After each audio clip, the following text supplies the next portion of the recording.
Hello and welcome to Nanosecond Sports Media Podcast. I'm Eric. I My guest is Jesse. We are talking today about um the and ESPN Warner Brothers and Fox merger, that venture that they're doing, not merger but venture they're doing. What do you think about that? I think it is a major deal. It's something that TV consumers need to be paying attention to. Um, is it a game changer? No. I want people to look at it like this. You have your Comcasts, you have your Charters, you have um, cable brands that you subscribe to get cable service that brings you channels that you want to watch. You have your YouTube TVs of the world. You have your Fubo TVs of the world. What ESPN and Warner Brothers Discovery and Fox have decided to do is to create their own version of a Comcast, a YouTube TV, basically a distribution format that can distribute their programming that is specifically tailored for sports. And so the reason they're doing this is because each of them have to pay millions and millions of dollars, billions of dollars for the sports rights that they carry that sustain their businesses. And what better way um, to now regain some of the money back that you're paying to the middleman being the Comcasts of the world, the YouTube TVs of the world, or sorry, that the consumer is paying to the middleman, than to start your own distribution format. And so that's what these guys are trying to do. As part of this new joint venture that they have formed, um, ESPN, Turner, which is now known as Warner Brothers Discovery, and Fox are going to be gaining licensing fees on a non-exclusive basis for all of the sports that they carry. And so if you think about it like this, it's basically what Comcast, the same kind of fees that Comcast is paying to ESPN and Warner Brothers Discovery and Fox. It's the same fees that YouTube TV is paying, and so um, this is a little bit similar to the days of when all the media companies came together to form Hulu. It's a little bit similar, but it's a lot different in the sense that Hulu has their own original programming. They have their own sports rights that are exclusive to Hulu. Um, this new joint venture is not going to have its own exclusive programming. It's not going to have its own uh, formats that can only be found on this joint venture. It's just something to take subscribers away from the Fubo TVs and YouTube TVs of the world and bring that money more directly into Disney, Warner Brothers Discovery, and Fox's hands. Is Um, that? Oh, go ahead. Sorry. Uh, yeah, go ahead, go ahead. uh, is that gonna affect ESPN Plus though? In the way of, are they gonna shift the content from ESPN Plus over to this new venture So what? product? So what's gonna happen is, um, let's say you already have ESPN Plus. Hmm. You're gonna be able to get this joint venture product that doesn't have a name and bundle it together with ESPN Plus. So it might even be more beneficial for you to get this joint venture product because it's going to include all of those sports that you can get on the ESPN linear networks, the Warner Brothers Discovery linear networks, and the Fox linear networks, plus all of the ESPN Plus live events that you would get on ESPN Plus. There's no word on if the ESPN Plus originals are going to be included in the joint venture, but the live programming, the live events will be.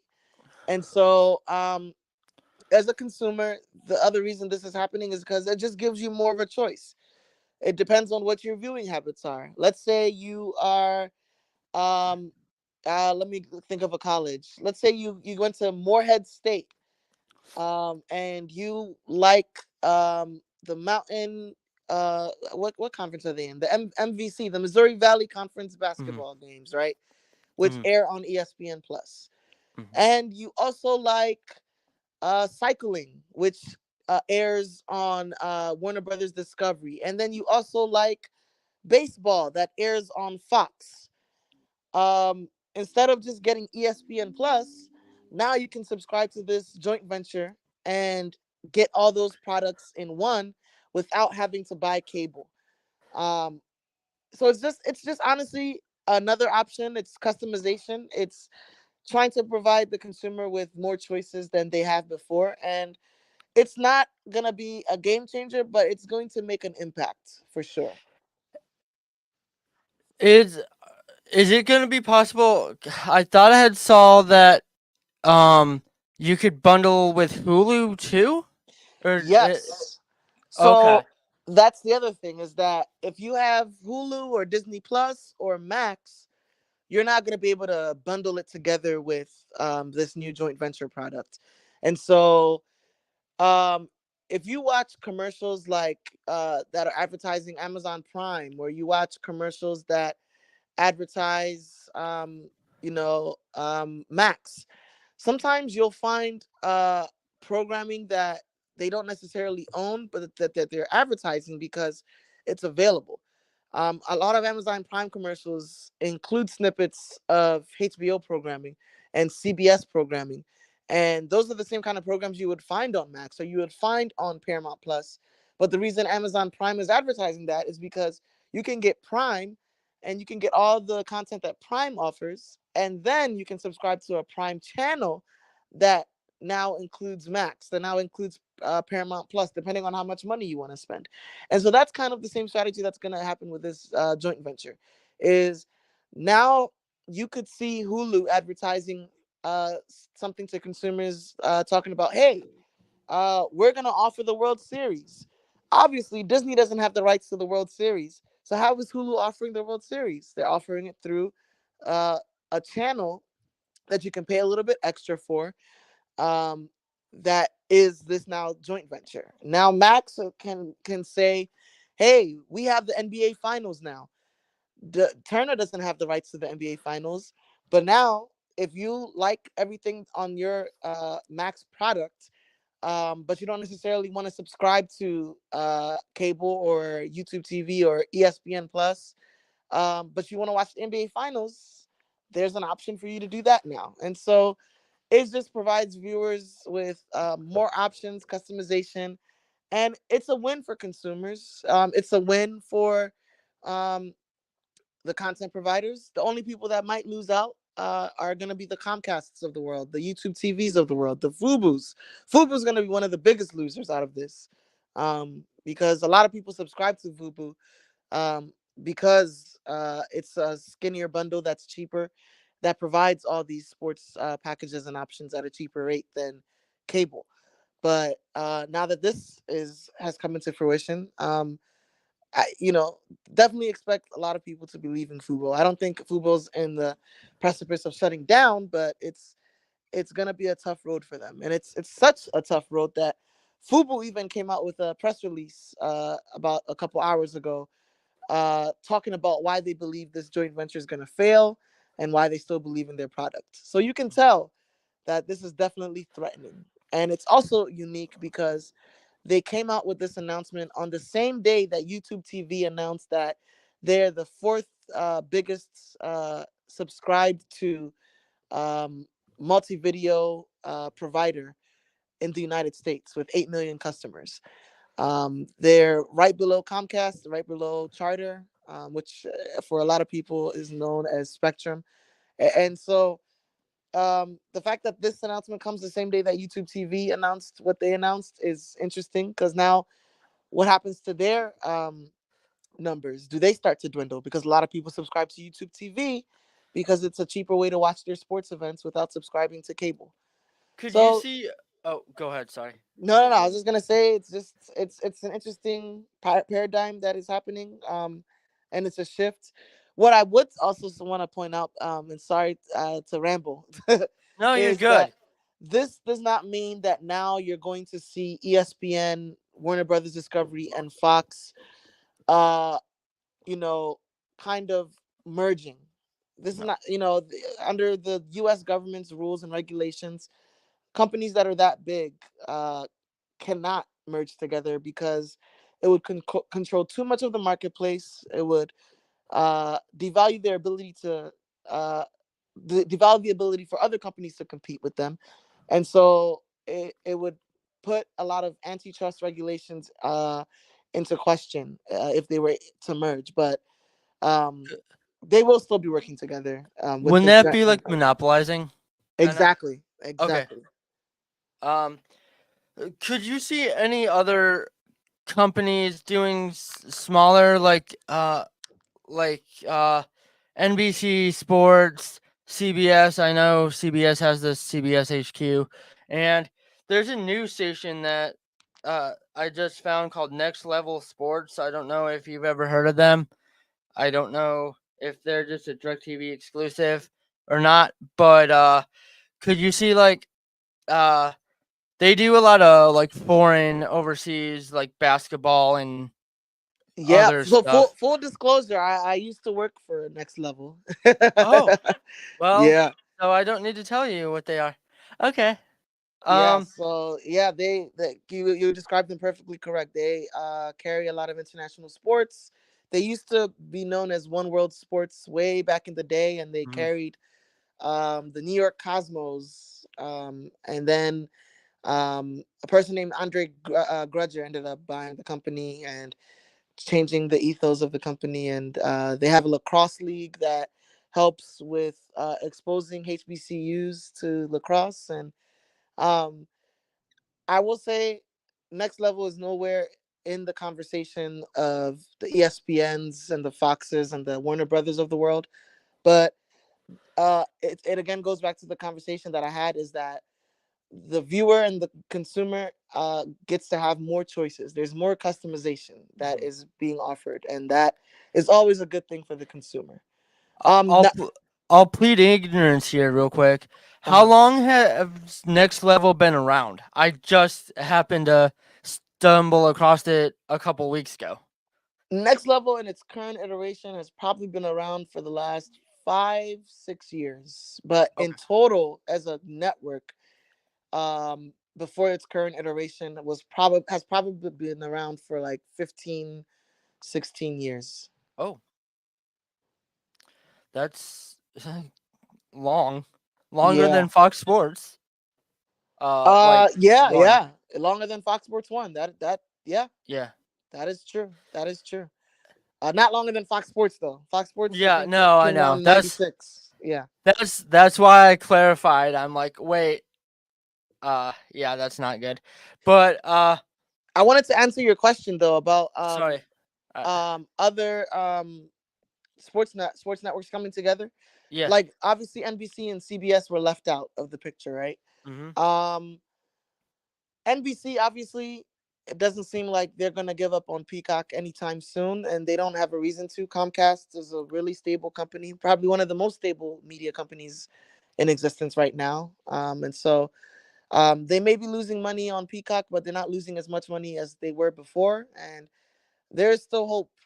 Given especially what we saw with the NFL wildcard game gaining 23 million viewers, which led to 3 million people subscribing to Peacock.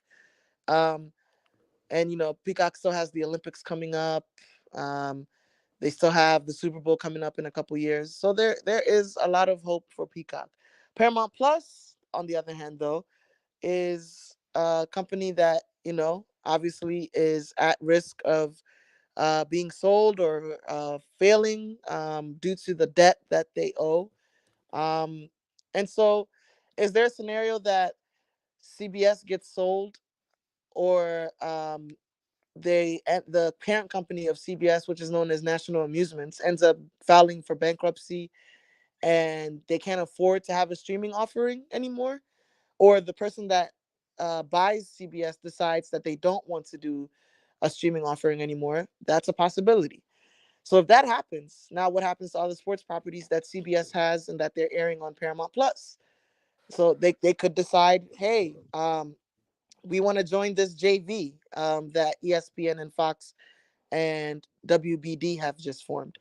Fox's chairman just came out today, Lachlan Murdoch, and he said that uh, they don't plan on including anybody else as an owner in Hmm. this joint venture. But would they be interested buyers of CBS's programming if they were available? I'm sure. NBC and CBS already have partnerships in Europe, joint ventures in Europe, where they work together and operate streaming services together. So, could there be a scenario where Peacock picks up the streaming rights to all of CBS's programming if CBS gets sold or CBS's parent company goes into bankruptcy? I could see that happening. ESPN just announced today that they have a standalone um, uh, direct to consumer product that will be coming out in 2025. Could they partner up with CBS and pay CBS a rights fee and say, hey, we want all your streamed events on our product since Paramount Plus is no longer a thing? Could that happen? Sure. So the opportunities are endless. Will we see mergers? You use the perfect word. A monopoly is the biggest issue and the biggest concern, and the ability for everybody to compete on an equal platform. Uh, Mergers probably won't happen, but partnerships, we will see more of that. Could you see in that way more partnerships between like Comcast, like let's just use them as an example, and I don't know, Amazon Prime or something like Yeah, exactly I like mean, MLB is doing with Bally's. Like, do you see more companies possibly doing that? yeah, for sure, for sure. One thing that's different about this era versus the 90s and the 80s, a lot of these media companies work together more so than they ever did before. Because a lot of these media companies have a lot of diversified businesses. Amazon has their cloud company that they operate on the side, and a lot of media companies need the ability to store their data somewhere, and they use Amazon's cloud services. So and a lot of these media companies are already partnered with Amazon. Comcast produces Amazon's Thursday Night Football programming every week, and so there's rumors right now with the new NBA deal coming up that if Amazon does acquire some rights, that Warner Brothers Discovery will produce the games for Amazon because they're experienced with producing NBA programming. Um, for the last 10 years, we've already seen CBS and Warner Brothers Discovery co produce March Madness together. We saw ESPN and TNT uh, do a crossover between Inside the NBA and NBA Countdown a couple weeks ago, or maybe months ago now. So I think because of the media landscape that we live in now, and uh, media companies obviously now don't assume that their consumers are dumb and don't know of other places to go. Um, you're going to continue to see more and more partnerships form. Wow, that's very interesting. Uh, Yeah. do you eh, do you see any other sport getting into the like hard knocks type programming? Like maybe baseball or basketball getting into like a behind the scenes Yeah. show. So funny that you asked me that. Today, the MLB announced a new partnership with Netflix, and part of that partnership includes a documentary on the 2004 Red Sox team that broke the Bambino curse. And it Mm-hmm. also includes a documentary following this year's Red Sox, and it will be in the Hard Knocks kind of format. And That should be interesting because if you look at the AL East right now, the Red Sox aren't assumed to be competitive at all. Oh, So, um, it's gonna be interesting to see how that turns into compelling television, especially when they're probably projected to be the last place team in their division right now. But yeah, MLB has partnered with Netflix. They announced that this morning, and so that will be something to watch for.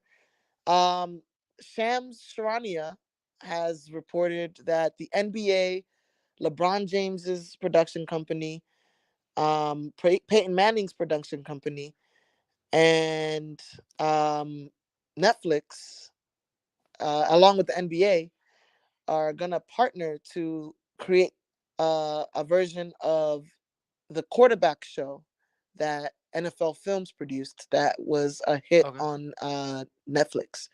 And the show's going to feature, allegedly, it's going to feature LeBron James.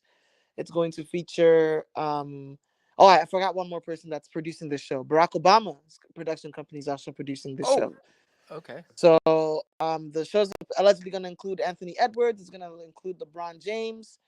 And there's going to include two other players. And so they're going to follow these players around. It hasn't officially been announced, but it is something that has been reported, and it's going to air on Netflix. And so um, that'll be interesting to see. NBA in the past has done behind the scenes training camp shows that have aired on NBA TV. And I think they are actually available on the NBA app right now. There's one on the Golden State Warriors before the season started that they did. And so, could I see the NBA parlaying that into a deal with Netflix or HBO for a Hard Knocks kind of type show? For sure. Definitely expect that in the future. These leagues know that there's so much fragmentation in the world right now. Um, it's not like the old days where everybody just watched ABC, CBS, NBC, and Fox. There's so many different channels, so many different platforms, so many different ways to watch. And so these leagues and these networks are trying to meet consumers where they are. It used to be the other way around, where consumers would meet the networks where they are. And now these networks and these leagues are trying to meet consumers where they are in order to ensure that they're finding them in many different types of ways. One more note, Disney just announced today that they are buying a stake of Epic Games. Epic Games owns Fortnite, which is probably the biggest video game out there right now. Oh, That's wow. going to be another way that these leagues are going to try to permeate themselves where the consumers are. So if you're playing video games, the NFL is going to be like, hey, we want you to see a Patrick Mahomes Roblox on Fortnite. If you're on YouTube, the NFL is like, we want you to see these highlights from the games that just happened.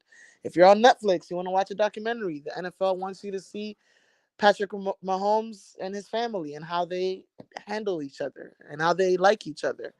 Um, ESPN wants you to be able to watch their sports rights deals and games wherever you can find them, and Eh, that is what these people want. They want customization, they want personalization, and the ability for you to find things however and wherever you want.